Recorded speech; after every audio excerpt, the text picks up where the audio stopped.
Hello there. My name is Mark, aka the Canadian Jedi, and this is episode 104 of Holocron Chronicles.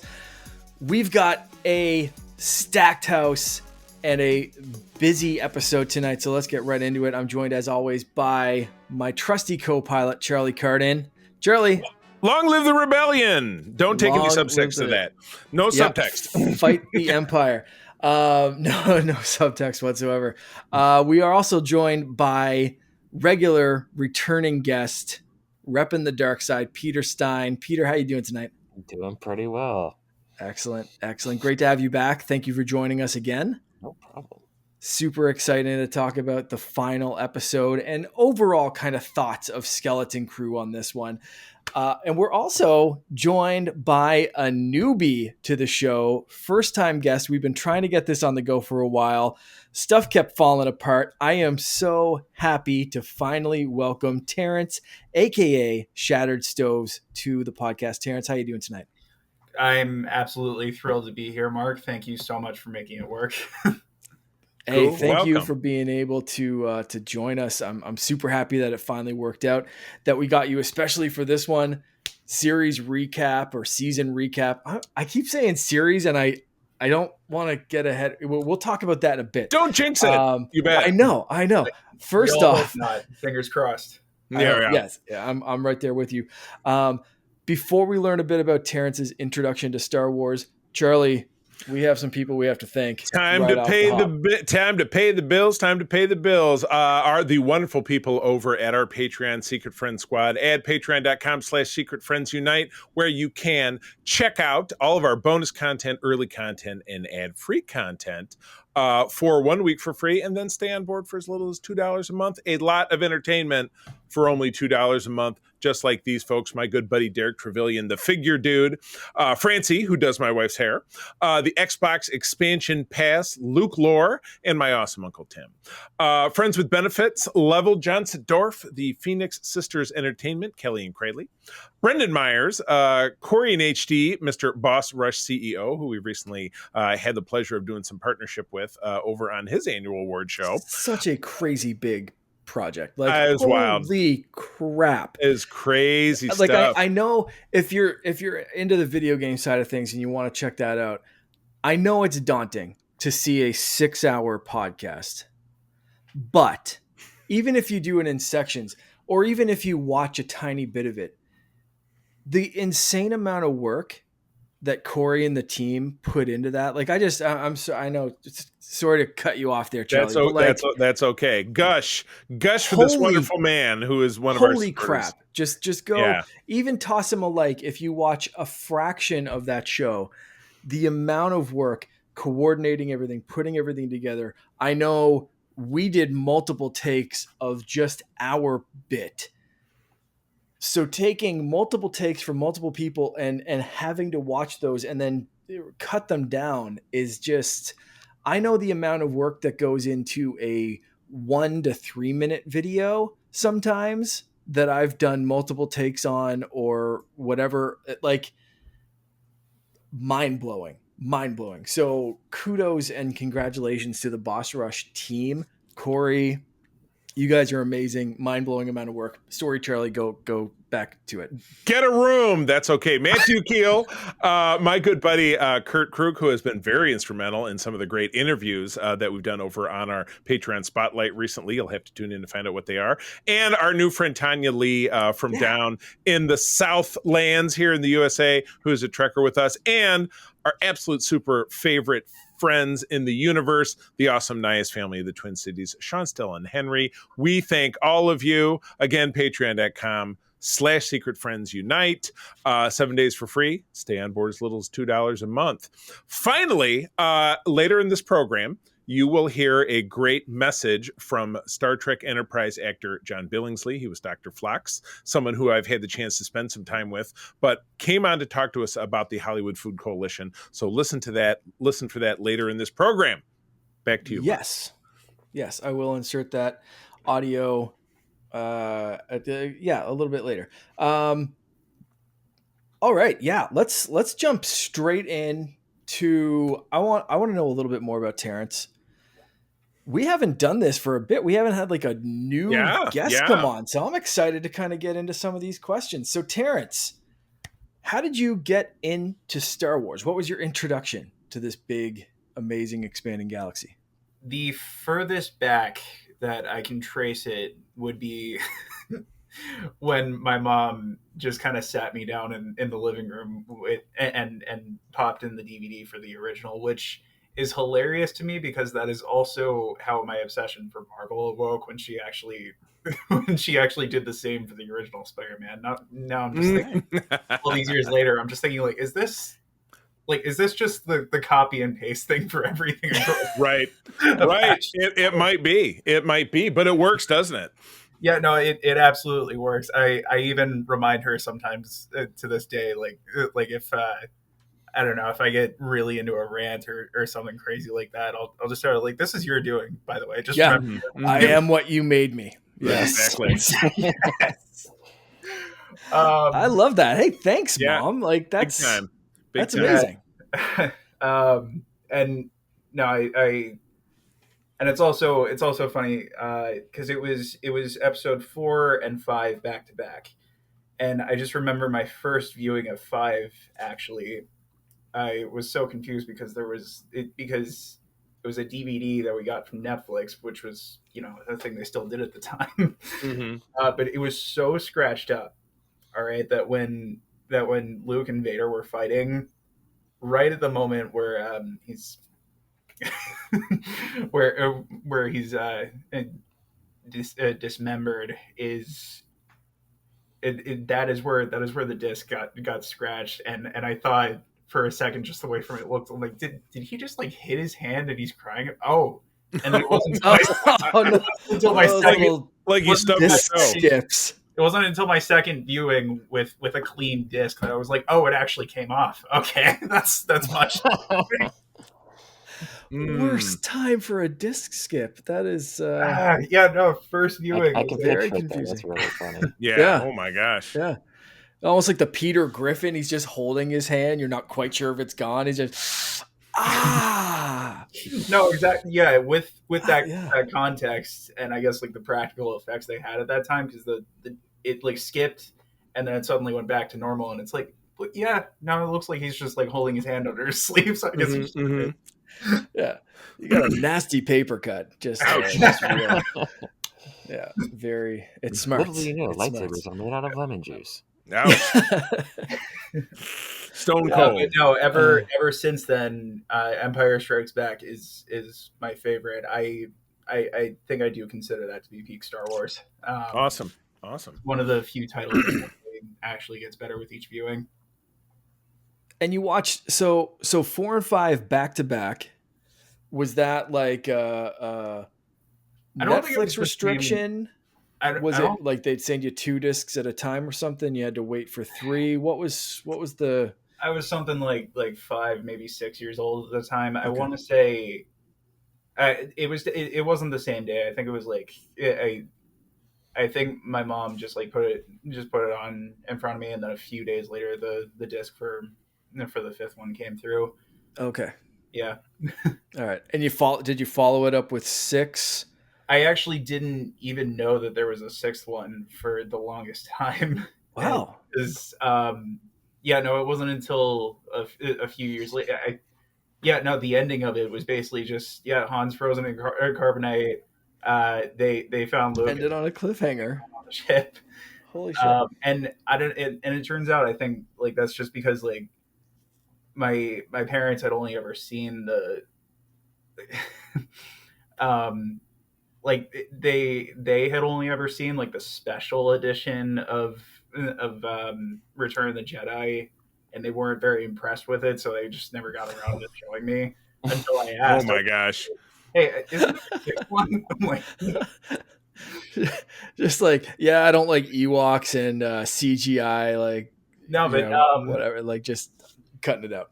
yeah, no, I mean, I actually, um, now the dancers and everything in episode 6, I have to admit, even to this day, it's still hard to Still ignore, which is why really I cringy. Mm-hmm. got All myself right. CG musical number. Oh boy, The yeah. CG musical number, I still.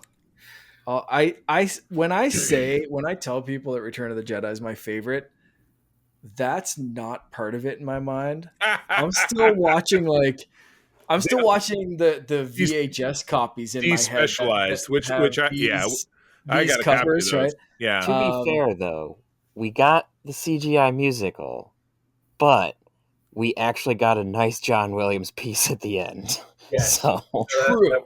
That Yeah. was Very true. Every Take rose the- has its thorn, right? Or the opposite. Yeah, take the wins with the losses. I'm gonna give you that one, Peter. Yeah, that's fair because points. I remember the Yub Nub song, and Yeah. I'm okay with that Yeah. not being the last thing we see of the original trilogy.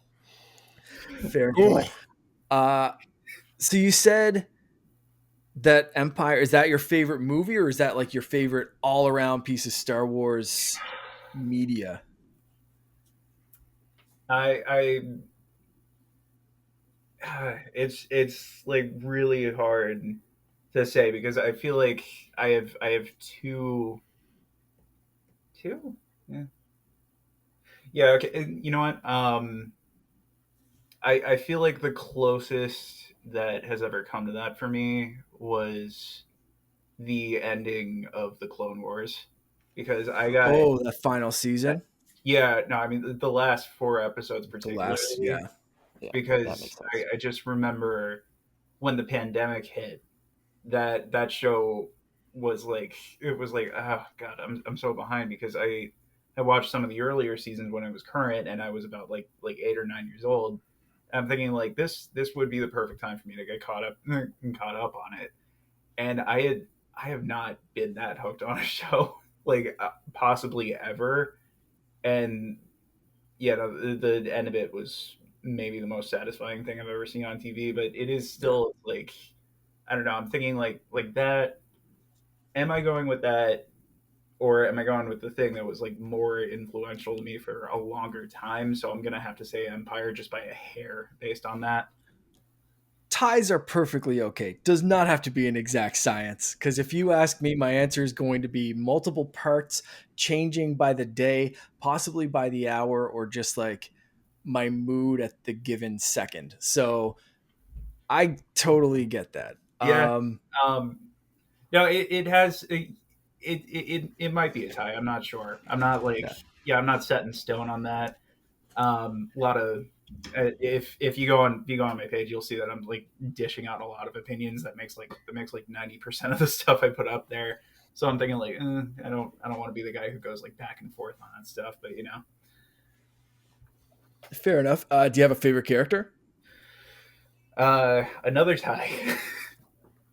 I think I'm on the fence between Cal Kestis and Ahsoka. All right. I haven't. Great choices. Yeah. You see, the thing that I really love about Cal is that he had like he wasn't established as a Jedi. Like he was still a youngling in like when Order 66 happened, and from there he just had to kind of figure out things. That's kind of like, I mean, it's not might be a little bit extreme, but that's like kind of what a lot of people have to do. It's like they won't have the chance to learn everything that they need to, learn in order to succeed in the world. They kind of have to think on their feet. Like as I was playing Jedi Fallen Order, I was thinking like I really love that. I feel like he's actually doing the best he can, and he's thriving at that, if you ask me. Yeah. I I don't know. I feel like there's a similar thing going on with Ahsoka, particularly after leaving the Jedi Order. I feel like, um, I don't know. I just think there's something really motivational about seeing people work with what they have on their own and then building something from that. There's that break of like Jedi training mixed with figuring shit out on your own, so you're not quite like fully, I'll say, indoctrinated in the Jedi teachings. Like because they both kind of like Maybe it is Order like a 66 happened for both of those characters around a similar age. they did. It might be, I don't know. I'm not there's another, I feel like a big personality trait of mine is that I'm not,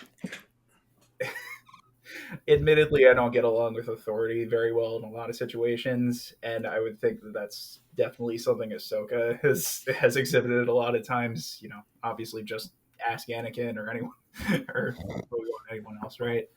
Um, but you know, she still made it work. Like she still survived and went on to like teach others. Most recently, like Sabine, for example, like in um yeah, no, as of the Ahsoka show, she actually wound up training Sabine, didn't she?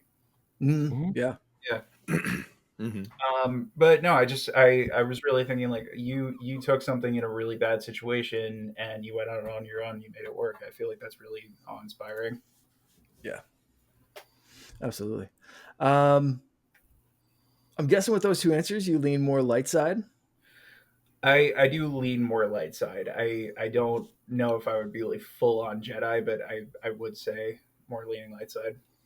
Fair enough. Do you have a favorite lightsaber color of choice? Because those two, like Cal, as far as my mind goes, like there's no like I always think of him with an orange lightsaber. I know the blue one's canon, but like That's it. Yeah. No, it was actually the one from the Ahsoka show, that Balin's skull, and I think also Shin. orange. They had That the orange was. orange. I like that orange one. Yeah, the orange with like, it was, when you look at it, the it's like, slightly is reddish that orange. red? Mm-hmm. But no, it's like actually orange, and you see it's Like blood orange. there's a really deep meaning to that, and you know that one line from Balon that just got memed like crazy. It was like, I miss the idea of it, but not. Yeah.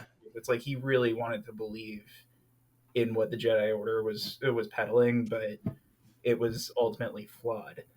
So it's like when you believe in the foundation of something, and I feel like the color was a great way of reflecting that, and also it just plain looked cool. So Yeah. Do you have a favorite lightsaber design aside from just color, or you like the whole? Oh, here we go. Boy. You brought some props. All right. I did. I recently got the Maul lightsaber. I felt like, Nice. you know, the weirdest detail that got me about it was these little like nooks at the I don't know if that's what you would call it exactly. They're not exactly spikes, but I feel like they just go really well with his whole vibe, especially the, you know, the Dathomirian devil horns that he has. So yeah, no, I was just thinking like he must have designed this himself. I don't know if there's a deeper canon for when he did, but yeah. Are you a big collectible guy in general? Like, do you have anything, or do you just kind of pick here and there little pieces when you see something cool like that saber? I would say the latter. I have that saber, and I also have the dark saber with me. Cool. And then I feel like other things, I don't know if they're like conventional collectibles. Like I don't know if you would count the like unedited Star Wars over there, because like I use that all the time. But then there's also an autograph like right up there. I can't take it down, but it's an autograph right up there that I got from Ashley Eckstein a couple years ago at GalaxyCon. I don't know if like the figurines are my type anymore. I think they used to be, but yeah, I don't know. I might get back into that, but it's just it kind of comes in phases, is what I'm saying. Yeah. Last question I want to ask. Star Wars is basically just constant suffering, tragedy, laser swords, and awesome ponchos. If you were shoved in the Star Wars universe, what hilarious way would you meet your untimely and tragic end? I was very much looking forward to this one. I keep thinking about that jetpack that shows up in the Mandalorian, and how he's just like, oh, I gotta get myself one of those, and he eventually does, and he just immediately, just like that, masters it. All right, and I'm thinking like, what a Mary Sue. I'm watching that.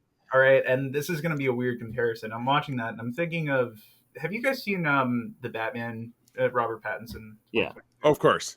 Okay, so I'm watching that, and I'm thinking like, there's a more realistic thing I'm thinking of. There's a scene in the Batman where where he tries the squirrel suit for very clearly the first time when he jumps off the roof, and he starts, and you see it from like a first person point of view, and he's like struggling with it. He hits the bridge, like he hits the underside of the bridge, and then he just tumbles into the bridge, hits the bus, lands on the ground. Yeah, the bus, man. Like, I don't know how he got up from that one. Like, I know, there's a bit like it's like Toby Spider-Man with the webs, right? Just right into the wall. God, no, exactly, exactly like that. Which is why I'm thinking, like, I swear, if I hadn't seen those and I was dropped into the Star Wars universe and immediately saw like, oh, there's a jetpack, I gotta try this thing. I feel like that's exactly squish. You pull a original Iron Man and smash yourself into a wall. Ouch. Yeah, I was thinking the same. I was thinking like the stormtrooper when they fly now, like that kind of thing. Like one of them just gives it straight on, like yeets himself into the cliff, or I guess like gets kind of like shot into the cliff. But like you gotta break a few eggs. I see that being a realistic way. Like I'm sure the Mandalorian ranks have lost a few. Right. Maybe that's one of their famous trials. Like a few younglings. Yeah. You know what I mean? Like, yeah, like that has to happen. Yeah. There's no way they would just like that get it. Yeah. I like that. That's the first time I think we've had a jetpack related. Really anything Mando related. So jetpacks just don't get talked about enough. Yeah. Great answer. Excellent answer. I appreciate getting to know your Star Wars stuff a little bit better. We'll give you a chance at the end of the episode to tell people where they can follow you and a little bit more about your channel. But for the sake of time, because I know this is going to be a packed episode with 4 of us, I want to get into a tiny bit of news and give some like super quick thoughts, especially about the second one. The first one, I think, is just kind of like hopefully news going in a good direction, and that is the Rey movie has, I'm going to say, hopefully their last and final writer. This has gone through a few. We talked about this on SFU, which will be out by the time you're listening to this, as being something that's hopeful. But my analogy to Extra was, what are 3 urban legends? You got the Loch Ness Monster, Bigfoot, and a Star Wars film in the theaters since 2019. There are things that you just don't know that they exist unless you actually see them. Because how many canceled projects have we had in the last over 5 years since the last time we had a film in the theaters? It's been a half dozen at least. Yeah, at least it feels that way.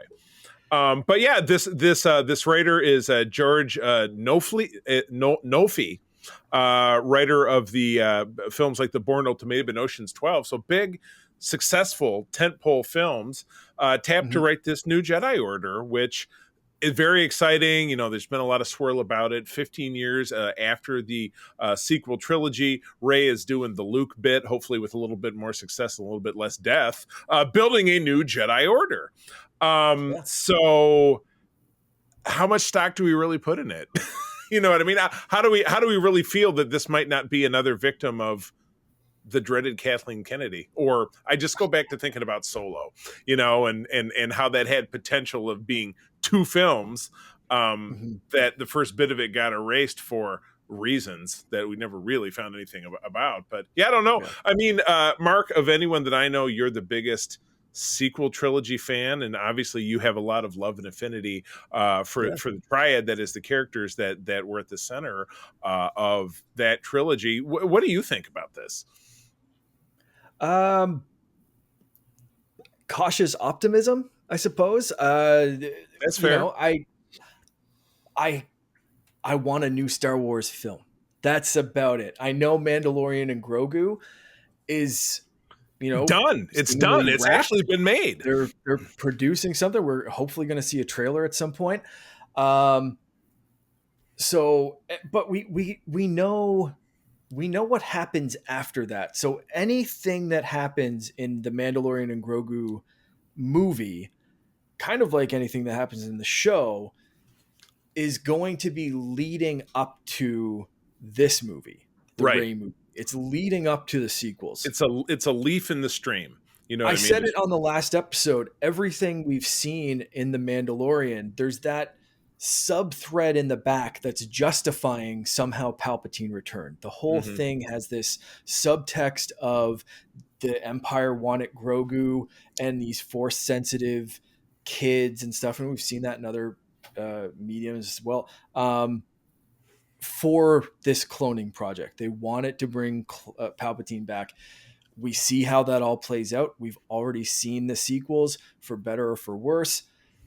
I think this could be a fresh start, new direction in uncharted territory that we haven't seen. Post sequels, we have not seen a single thing. They've gone pretty far back. They've stuck around the Mando time frame for a whole lot of stuff, including what we're going to be talking about today. This could be exciting and new. Ocean's 12 was fine. I liked some parts of it. Wasn't as good as Ocean's 11. Yeah, but there were some entertaining bits. Born Ultimatum, so the guy's got some blockbuster writing credentials, and for Star Wars, do you need much more than that? Like, I know you could go as deep and like serious as Andor, but I kind of want to see like a big, bombastic, entertaining Star Wars film where I can just turn my brain off and watch fun lightsaber battles and shit. Something like Andor is not going to be a feature film in this regard, because it's a think piece. It's very cerebral. It's like Star Trek. Look, it's 2654 talking about Star Trek again. But anyway, that's one of the things that has always really separated, those two franchises is, the moral story and a little bit of a think piece. For Star Wars is you just tipped it off, turn my brain off, lightsabers, big explosions, let's do it. Yeah. So I agree. I wonder if they've completely scrapped all the writing, because we've got dude that did Watchmen and Lost, Damon Lindelof.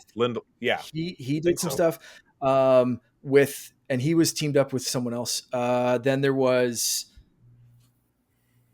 Stephen Knight, dude that did Peaky Blinders. Right? Oh yeah.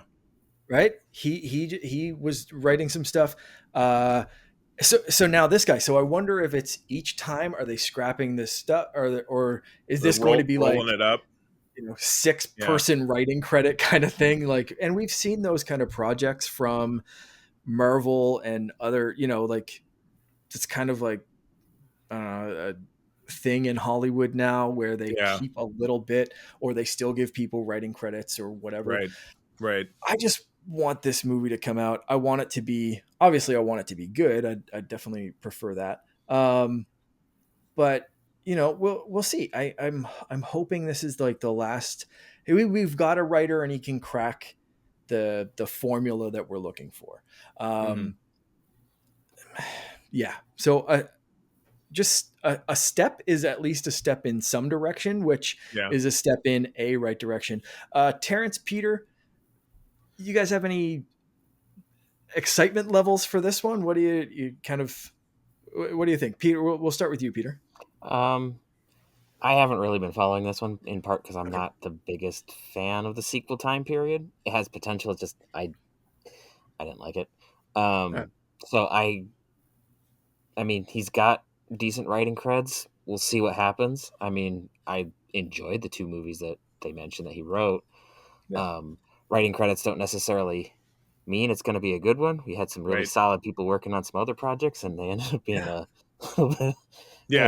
It can happen. It's all about direction and production. Yeah. I was just going to say, yeah, what's written does not always translate to what's filmed too, right? Or what's edited, right? Like we've got directors. That's what happened with the original Star Wars. So the editing really saved it. So it really depends on what we're getting. You can have people who turn like dumpster fire of a dialogue into a masterpiece, and you can have like Shakespeare, and then you're watching it like, oh my gosh, what is this? So, So it's like, this could be good. I don't know. Part of me also hopes that, because I don't know who's been slated to direct this, I just hope that whoever they get to direct it, so the can do some good, can get some good performances out of Ridley, because I know she can act. It's just that the stuff that she was given in the sequels just didn't work that well. The director's been the same through the entire thing, through the announcement, and they got her and Daisy, I think, around the same time. That's Charmin Obaid Chinoy. She has, up to this point, done all documentary films. A lot of interesting choice. I believe not a single feature, as far as I know. Didn't she do an episode of Miss Marvel, or am I thinking? Yes, yeah, she was part of Miss Marvel. You're absolutely correct. Yes, you are 100% correct there. Which was a solidly directed show. So. I liked that show. That was great. This will be, I think, film-wise, this is her first non-documentary, but like you're straight on. Like, at least she's been in that like entertaining Marvel Disney, like, so like she's in the Disney family of like directing stuff with at least an episode or a couple of episodes of Miss Marvel. So yeah, good catch, Terrence. Thank you. What are your thoughts on this? While we're here.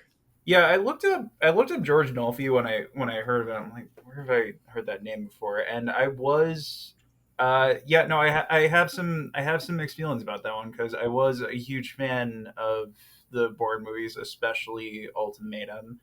I felt like that was, I feel like it's interesting taking that writer, because that movie's about like Bourne trying to make sense of his origin. I'm thinking like, that sounds very familiar, because Ray was doing a lot of that in the sequels. The only thing is, it's like we're kind of beyond that, and also we're talking about a writer who like had that success, I think, coming up on 20 years ago now. So I'm thinking it's like, does he still got it? Because I feel like there are just so many, there are so many writers, directors, like other creators of movies out there. I'm just going to give an example, Ridley Scott. Like, let's just say it's like they have a really long storied career, but at some point or another, they're going to kind of fall off. And I hope that's not the case. I really hope I'm wrong there. It's a little hard for me to ignore,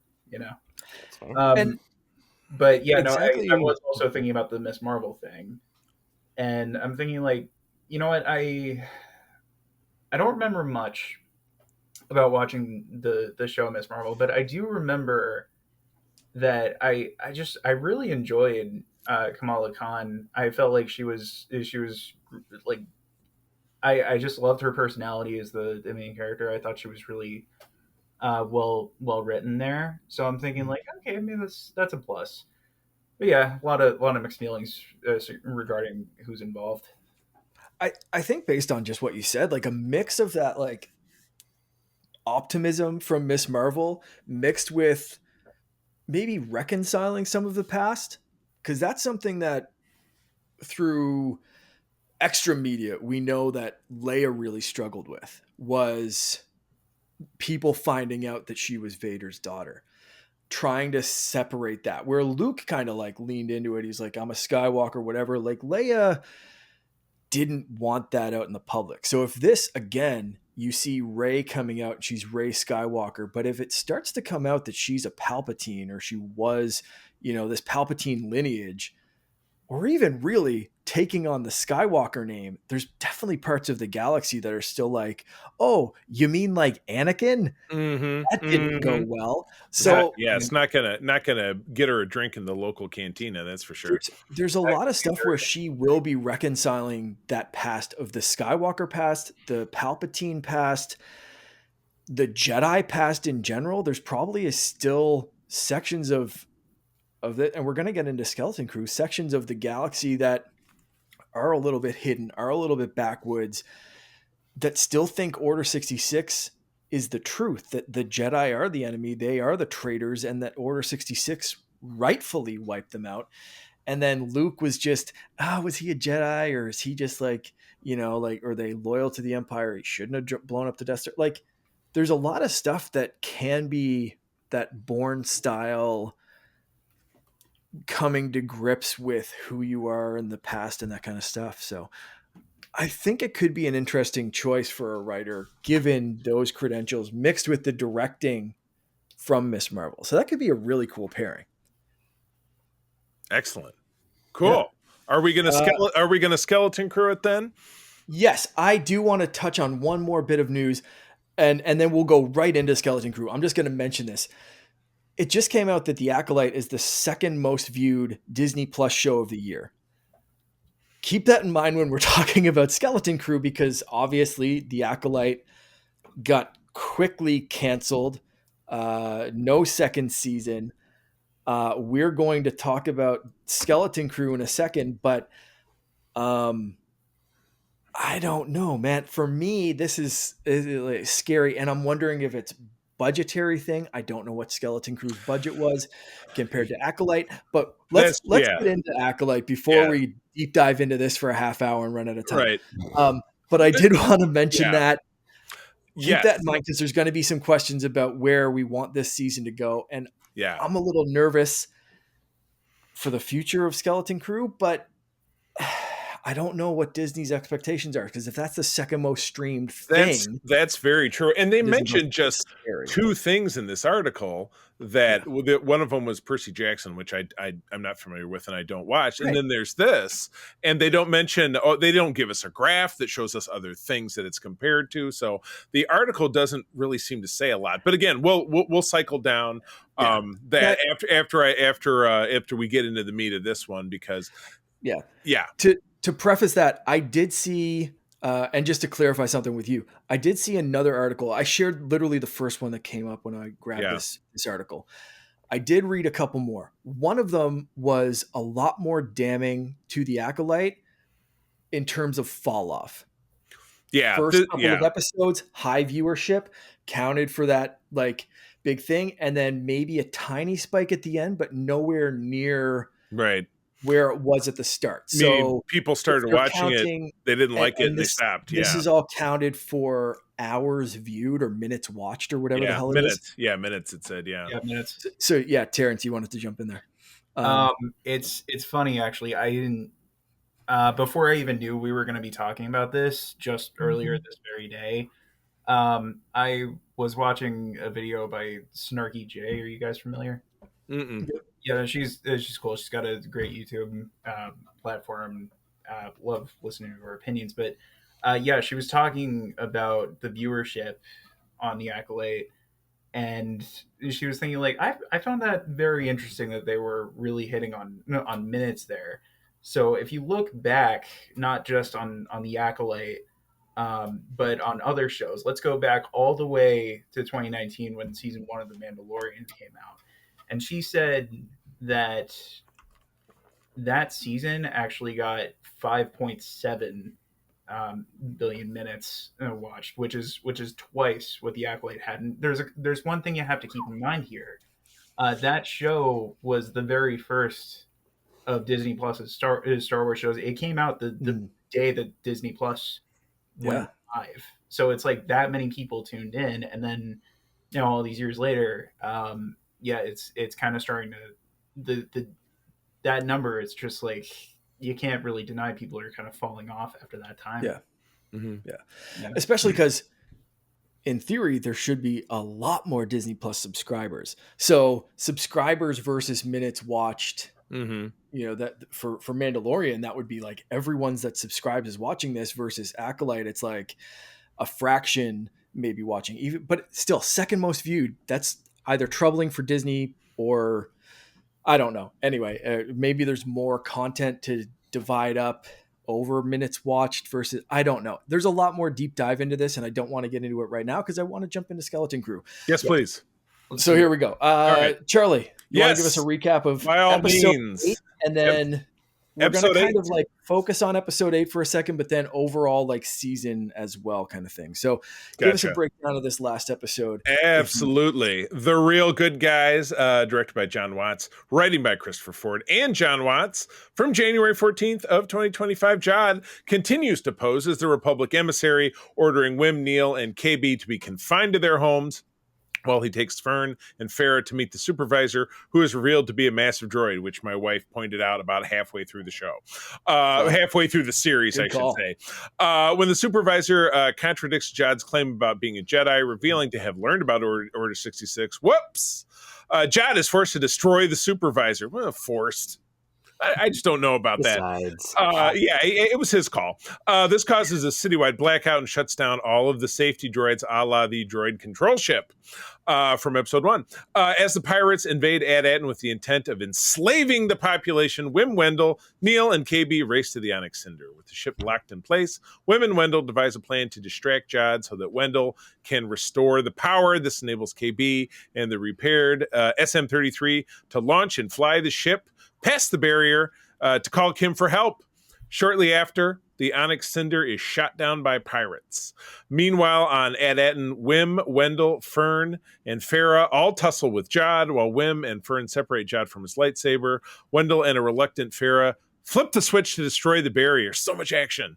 This allows New Republic forces to arrive and deal with the pirates, which they do in short order, shooting down their ship, killing Steve Urkel, and forcing Jad to admit defeat, which he just does. He does it all with his eyes. Oh, I'm admitting defeat with my big white eyes. Everyone races to the Onyx Cinder crash site to find KB alive and well, and a big pile of money. It's a Scrooge McDuck dream come true. Wynn looks to the sky in amazement as the New Republic ships arriving in Ad-Atten, and power has been restored. And scene. There we go. Credits. Yeah. I thought this was a great ending, left a few questions unanswered, but did wrap up most of the story threads. We got a good, ending to this part of the kids' lives. They're back at home. There's some questions about what Ad-Atten was that were answered. Maybe still a few questions about like who started it, how long has it been hidden, all that kind of shit. But like overall, I felt this was a fairly good wrap up. Let's start with Terrence. What did you think of this episode as a final episode? I was really glad to see that they cleared up like how Jad was able to use the Force despite not having been a Jedi. I feel like it really made sense. Because it's just the way he was acting, the way he carried himself throughout the whole series. I'm thinking like this doesn't seem like the behavior of a Jedi that left. I mean, not like it's funny we're mentioning this a second time, but he doesn't remind me of Ahsoka in any way, shape, or form. Like she or Cal, or Cal, at all. That's right? Or can like anyway, like he doesn't seem like somebody who was established. Yeah. As a Jedi. Quinlan, he just kind of seems like a dude. Exactly. Do some stuff. And I'm like, how are you able to do that? And then he said I learned a little bit, and then that was taken away from me. Like that makes a lot of sense. I don't know. It's one of those things. It's one of those things I looked at. I'm like, how did I not figure that out? I don't know. It just. But yes, I liked that. I really liked that they didn't. It's difficult to put this because he has some redeeming qualities about him, but ultimately, he was still driven by a selfish motive throughout the show. I was kind of worried at a few points that they were going to try and humanize him. Like all these people were warning these kids, like, do not trust him. Do not trust this guy. Even the owl who was kind of shady herself. I don't remember what. Kim. But they're just like, why are you traveling with him? And I was just thinking, like, are they gonna do that thing where I don't know, he turns out to like actually save all of them, and he's a much better guy than people like. No, he's actually just someone you should not trust. I'm really glad that they rolled with that. I feel like there are a lot of things there's a lot of like shows and movies that would go like the safe route and say like, oh, people are redeemable, but no, I mean, like, I feel like it's a good way to just be like, be careful who you associate yourself with. Yeah. And it definitely subverted expectations, because I think most people were kind of like, okay, it looks like a duck, it quacks like a duck, it acts like a duck, but like there's probably some eagle like quality that's going to come up, and it's just like, no, at the end, no, he is a duck. We've been telling you all along he's a duck. Just listen to us, Jesus. Right. You know, like, yeah, 100%. I love that. Good deal. Well, I know that Peter specifically wanted to come on because he said to me about a week or so ago, I have thoughts. Peter, let's have some thoughts. Run for it. Yeah, I thought that this episode was really well done.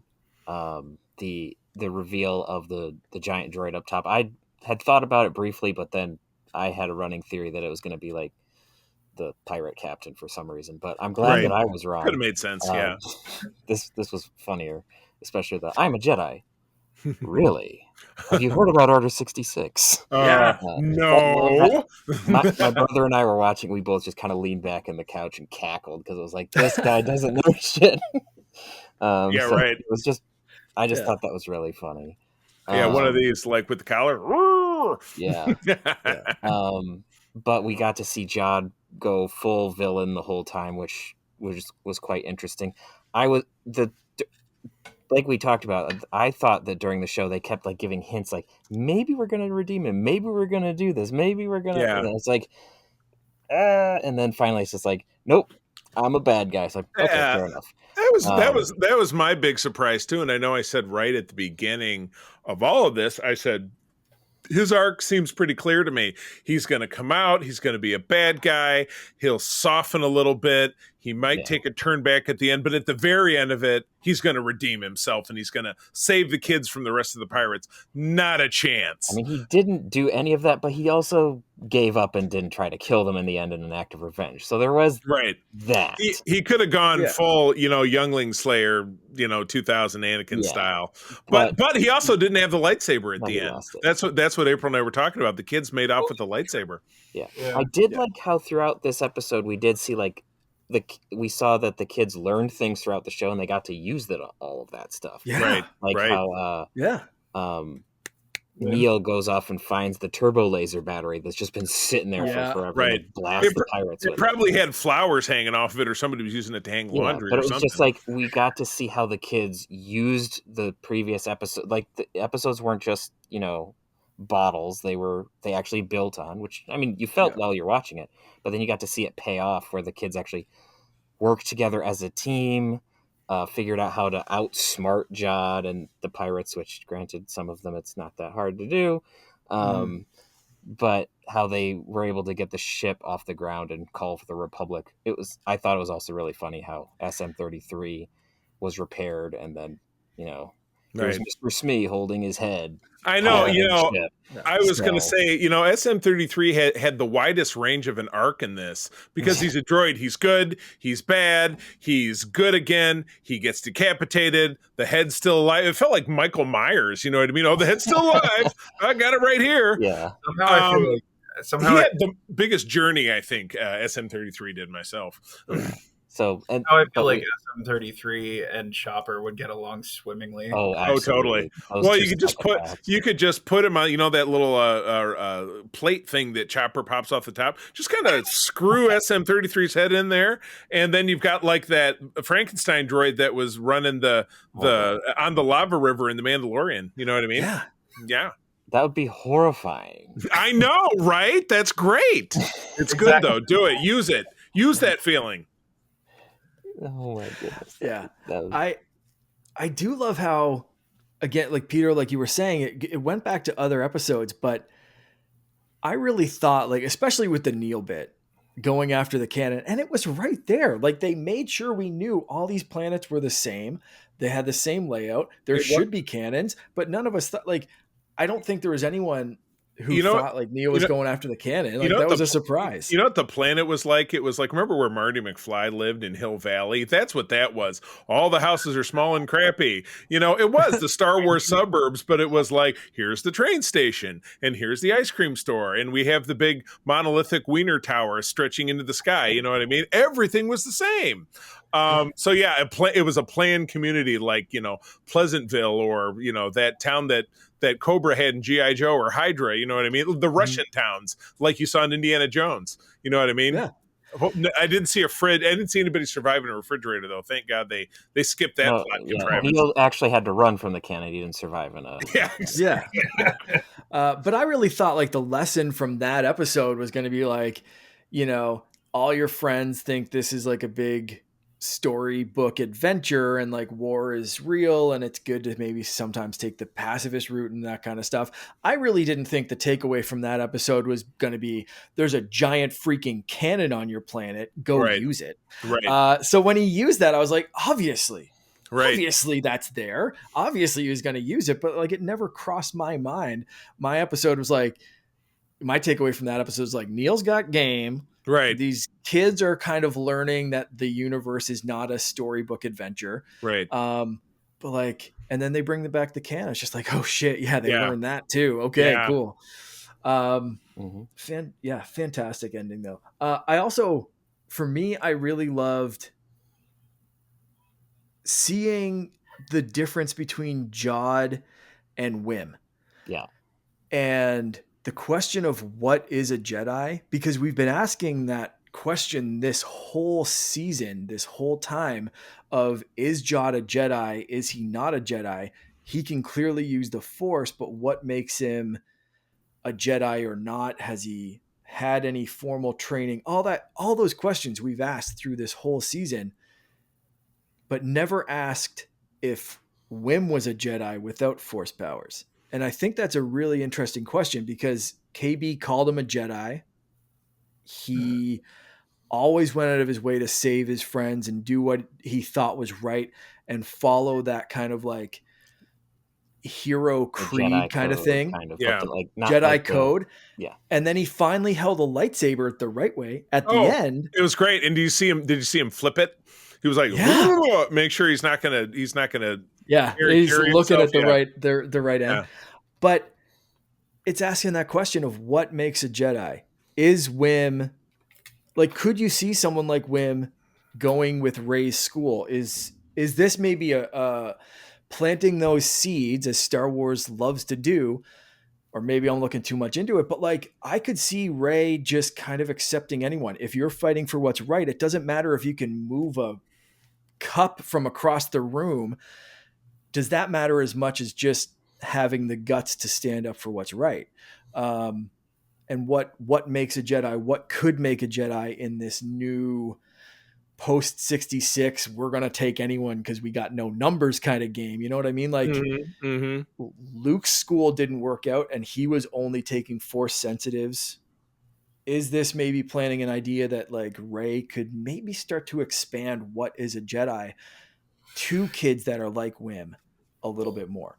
And I've seen some other people write articles about this. So this is not an idea that I've come up with completely on my own, but it is very interesting that they've made a couple of references to like even just throwaway lines of Wim, like, thanks Jedi, you know, that kind of little stuff.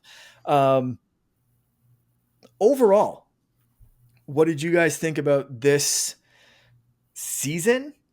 I want to say season. Do you guys, you know, so I'll pose this in a couple of questions. One, what do you think overall? Two, do you want a second season? And three, if the answer is yes, where would you like to see this go? Terrence, you're a new guest. Let's start with you. Those three questions, tackle them. Okay, so overall, I thought the season was great. I would say it's like an 8 out of 10, which for me is like I call that a fire rating. Yeah, no, I just thought it was so refreshing how straightforward the plot was throughout the whole season. Just kids get lost and they got to find a way back. Obviously, there are a lot more subplots to that, but I feel like that's something that Star Wars shows and specials have kind of been lacking in the past couple of years. Even with, like, I'm not saying necessarily that's a bad thing. Like Andor was very complex, but I still liked it. But it was refreshing all the same. You know what I'm saying? Yep. And let's see. So if I want a season 2, I would like to see a season 2, but at the same time, I feel like they ended it in a way where not having a season 2 would be acceptable. Oh, totally I, agree. Totally agree. I would very much like to see Wim take a get a closer look at what being a Jedi means, because it seems like he was really passionate about that. Like way back to the first episode, when he answered to the teacher like what do you want to do when you grow up, and he kind of indirectly said he wanted to be a Jedi. I'm like, I really want to. Yep. Aw, little buddy. Like, I hope he does well. Like, actually, I hope he does. I would very much like to see that, but at the same time, I'm thinking like the show ended, I feel like on a pretty hopeful note, so you could kind of assume that he pursues it. I'd be fine with that. So yeah, I mean, basically take it or leave it for me. And then, well, I guess I just kind of answered like where I'd want to see season 2 go. Right? Yeah. Go. Peter, same 3 questions. Overall, I really liked this series, season, however you want to say it. Brits will call it a series, so we'll just say that that's what I'm doing. So I really enjoyed it. I really thought that the return to the understanding that Star Wars is for 12-year-olds was a good move. Yeah. Yes, my God. I mean, Lucas keeps talking about that whenever it gets brought up. Just watch any interview from him through the 70s and 80s and keep saying straight through. So that was really good. They, like you said, they kept the plot simple, which was also a good choice. And they kept it focused on just the characters and all of that. So I thought it was really, really well done. And they also had memorable characters, which helped. And they didn't have characters that everyone was just like, please get off screen, blah. So that was a plus.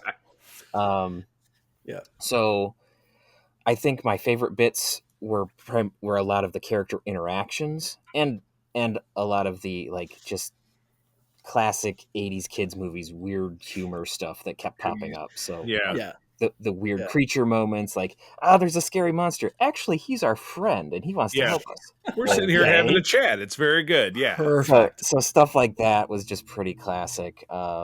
Kids defeating the adults, like, lots of things that were just kind of fun. Do I want to see a second season? I would love to see them do more with these characters and this setting. My one hesitation is what you would do with the story moving forward, because you would have to have it related to this to keep both the name and the vibe going. Because if your show is about kids and pirates and you want to do more, you blew up the pirates, and the Republic has the treasure, right? What are you going to do next? And it's called Skeleton Crew, which really relates it back to thinking about the ship, which wasn't destroyed, but right. And so you'd have to have either the kids on the ship again or something. I mean, if we do have a second season, they need to bring back more pirates, which was, again, a missing element in this show, which I'm going to say because I've said this in every single show that we've had. It will not be a good underworld show until we have Hondo Onaka. Oh, right. Come on now. So, I've been missing this dude the whole time. I'm just live action, non-animatronic. And I wanted him to show up in Book of Boba Fett so bad. And when we got Cad Bane, I was like, that is acceptable. Cad Bane is an acceptable alternate. But the old Cadbury egg. Yeah, absolutely. So if we get a season 2, I would like it to be a more whimsical exploration of the underworld of the Star Wars universe, with tour guide of Hondo Onaka, the best pirate that has ever lived in the galaxy. Right. But I am not a pirate. I am a businessman. So you just have to. It's a little bit of you have a to flair. keep that going if you're going to do a season 2. Right. Well, I definitely spinning off of that. I'll jump in. Yeah. This has been such a breath of fresh air because we've gone through some tough times with Star Wars TV, with the Acolyte, which frankly was not loved by me, was not loved by some other people we had on the show. Mark, I know you were up, you were down, you were up, you were down. You had some moments. You approached the Acolyte the same way that Peter and I talk about how we approach Star Trek. So vast, over 950 segments, TV episodes and movies out there. Trying to find some good in everything, which what we're going to talk about in our next episode, the TV movie, we're really going to be digging deep to find something good in that one. But I digress. This was one of the finest things that I've seen out of Star Wars in a very long time. It ticked all the boxes for us 80s kids and even 90s kids like yourself, Mark, going back to the E.T., going back to the Goonies, feeling good about it, having an exciting ending that really felt like an ending. You know, I've said time and again, I think where the Acolyte really failed is they were trying to give you a start your engines moment. Like, we'll get invested because we dropped these like really big boulders that are in the way of our story that won't be resolved unless we have a second season. So don't do that. Yeah, nothing really seemed to click. So in some ways, if I was to predict another season, it would be 10 years down the road, real time, because the kids are grown. Because again, look at Stranger Things. Those kids are going to be getting Social Security checks by the time we see the last season of that show. It's too much time. So it would be cool to be like, we took the ship and it got fixed up and it went in a museum or something, but then big crisis, big bad, we've got to help. So the 4 kids get back together and grab the ship again. And, you know, by that time, SM-33 has, you know, IG-88's body or something. I don't know. They fixed him up and they have to go tackle something and meet up with Hondo and Naka. So give this a bit of time to breathe, let other projects kind of flower. But they succeeded and like we were talking about with minutes and viewership and what Disney expected and what they think is going to make a success. I don't have any idea what metric they're judging by a success. If it was 3 million minutes for the Acolyte, does something have to be 5 million minutes to be not a failure, or 100 million minutes to be a giant success? I don't know. I don't have an idea, but they nailed it. This was one of the better things that we've seen in a long time, with having, you know, it was a low, and now we're up at a high, and now we're going back to Andor, which no Star Wars fan I've ever talked to doesn't revere that program. They really accomplished something special, and they're going to do even more. So I can't wait. Yeah, I'm just going to mirror pretty much everything you guys said. I thought this was perfect. I am a massive Goonies fan. I love anything pirates. So just, you know, Star Wars plus pirates, sign me up all day, every day. Like, just do that. And John Watts, Christopher Ford have both come out and said they don't want to do a Stranger Things thing. It'll be like this. These kids are still 12 and they're the boys are shaving. Exactly. You know, if they get renewed for a season 2, or if there's another project with these characters, they want to write it realistic. They're going to say, okay, when's the launch date of this? It's 2030. Cool. It's going to be 6 years real time. What have these kids and their families been up to for 6 years? Right. They're aged up appropriately in the show. There's going to be a time jump of whatever it is, IRL, and we're going to pick up from there. So I would love to see that. And failing that, if it's not exactly picked up for Skeleton Crew season 2, I hope we see more of these characters. I hope that they, you know, KB joins, and they don't even have to necessarily stick together. KB joins, you know, this group in the New Republic, or, you know, this person shows up in the Resistance. We see, you know, like Neil goes back and starts teaching other planets about like what's actually going on in the galaxy, and maybe like trying to find peaceful resolutions. And then Wim maybe is going off to try to be a Jedi, and maybe he is finally Hondo's pirate Jedi that he's always wanted. Why not be both? I think it's a stretch, but I appreciate your imagination. But he does have a lightsaber. He does have a lightsaber. Have a lightsaber, exactly. He's got some pirate-esque tendencies. Yeah, he lives on a treasure planet that's gonna. Now that the New Republic has found it and rescued it, I guarantee you the next person that knows about it is going to be Hondo Ohnaka. The opportunists. Yeah, exactly. He's going to try to get a piece without a doubt.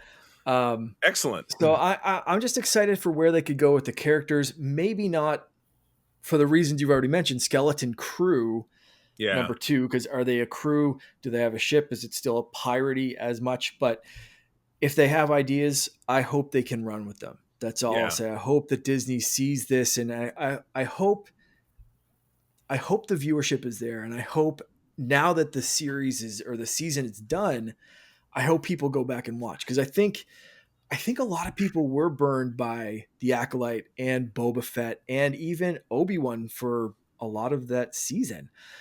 I think people just their expectations weren't met, and I think they were kind of lukewarm on Star Wars shows. Yeah, I think that's fair. I think the general vibe has been they've been okay at best since Mandalorian season 2.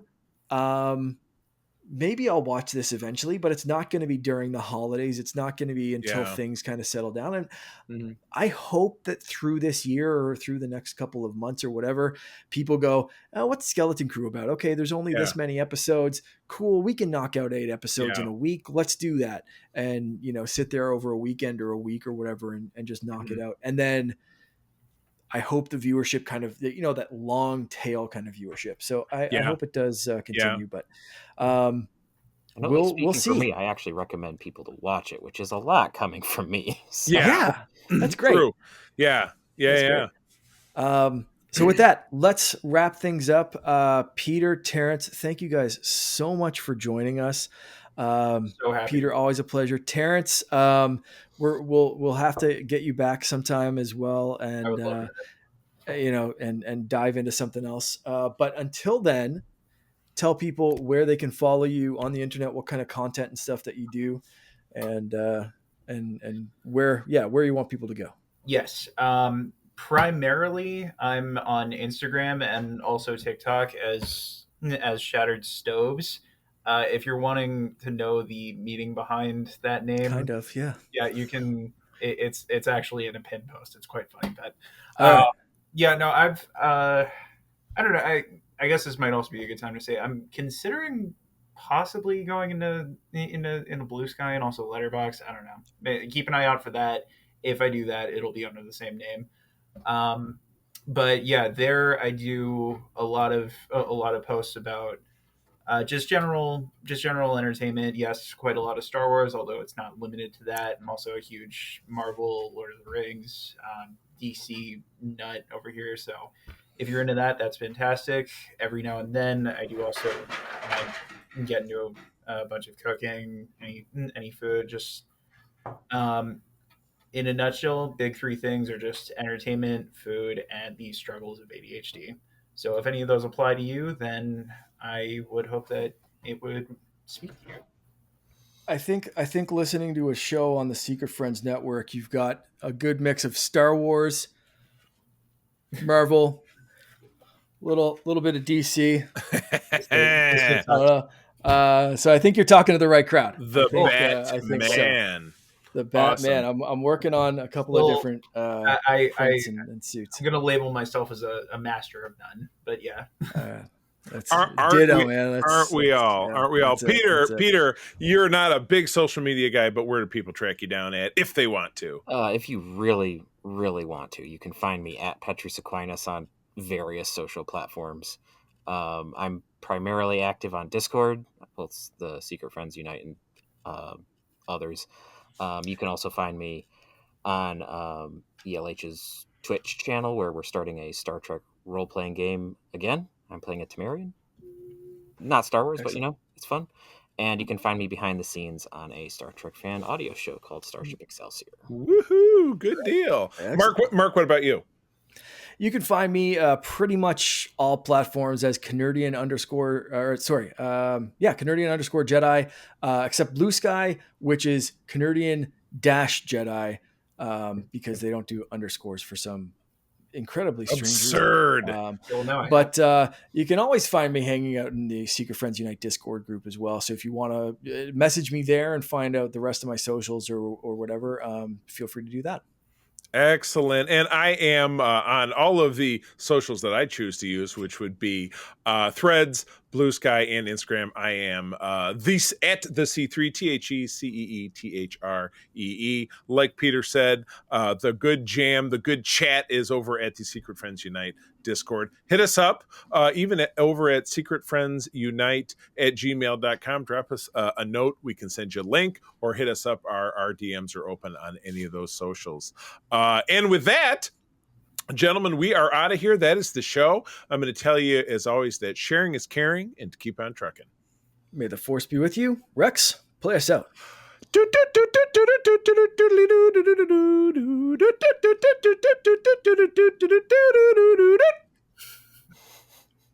dance choreography, guys. That was fantastic. Hey there, Secret Friends Unite listeners. I've got a special friend of mine who is going to talk to us about some things that we can do to help the folks in Los Angeles. This is esteemed actor John Billingsley from Star Trek Enterprise, Dr. Phlox, amongst many other things. John, how are you today? I'm wonderful, bearing up. It is a difficult time to be an American citizen. It's a difficult time to be a Los Angelian. The fires are still raging. We have made great progress. But I appreciate your having me on, giving me a chance to say a couple of words about an organization that I think is doing tremendous work to help people in need, the Hollywood Food Coalition. Yes. Tell us all about it. How can people help? We've been talking on our show for a couple of weeks now about ways that they can look at the website and investigate. But what's the best way that people can really contribute? Well, I mean, it's pretty straightforward. As is always the case, in the end, there's not a not-for-profit out there that isn't ultimately interested in seeing if we can get donations. We have a better sense of how to use the money. That said, if you happen to be in Los Angeles and you want to volunteer, we can always use people to help us come cook and serve and help process the food that we rescue. The key thing to know about us is that what we are doing is rescuing food from all over the city and sharing it with social service organizations who can get it to people in need. So when you're working with us, you're effectively helping to support 150 other social service organizations. And I think one of the key things about these horrible fires is that while there is an obvious and wrenching pain because a lot of people have lost their houses, one of the things that is a reality is that a lot of the people who may not have lost their houses are going to be impacted by the fact that money is going to be hard to come by. Right. So for people who are living on the streets, for people who are indigent, for people who are relying on social service organizations to help take care of them, the need is only going to get greater. So in that sense, I would only say, yes, it is possible to make a donation to a number of wonderful organizations, obviously the Red Cross, that might be helping some of the people who have faced particular fire-related catastrophes. If you're helping the Food Coalition, what you're really doing is helping to sustain an ecosystem, which is critical to our city's survival. Right, absolutely. And the website again? It's HOFOCO.org, HOFOCO. Exactly. HOFOCO.org. Like all websites, you fish around, you hear our story, you learn about the wide range of things we do. We serve a hot meal to all comers 7 nights a week. We help provide for hundreds of people's emergency needs. And again, we rescue almost 2.5 to 3 million pounds of food a year that we share with other organizations. The other thing, since you've given the opportunity to chat, and I appreciate it, that is really important to me because this is Star Trek. Coalition was the word that appealed to me when I joined this organization 8 years ago. The idea that it takes a village of people who are learning how to do things together that they cannot do separately.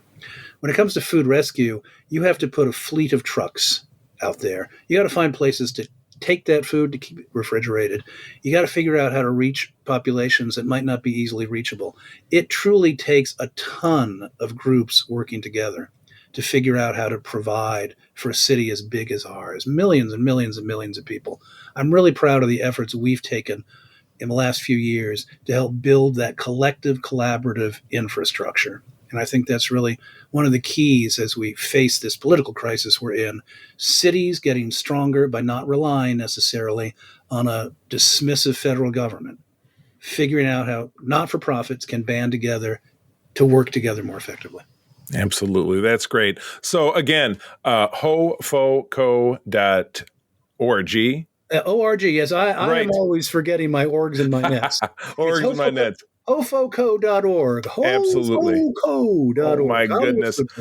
Well, John, thanks for jumping in with me and all of our friends over at Secret Friends. No matter what show you're listening to, if you're on our Patreon, please go investigate, give, and help our fellow folks in Los Angeles. And let me throw one last thing out. Trek Talks, which is the annual Lollapalooza 8-hour digital telethon to raise money for the Hollywood Food Coalition.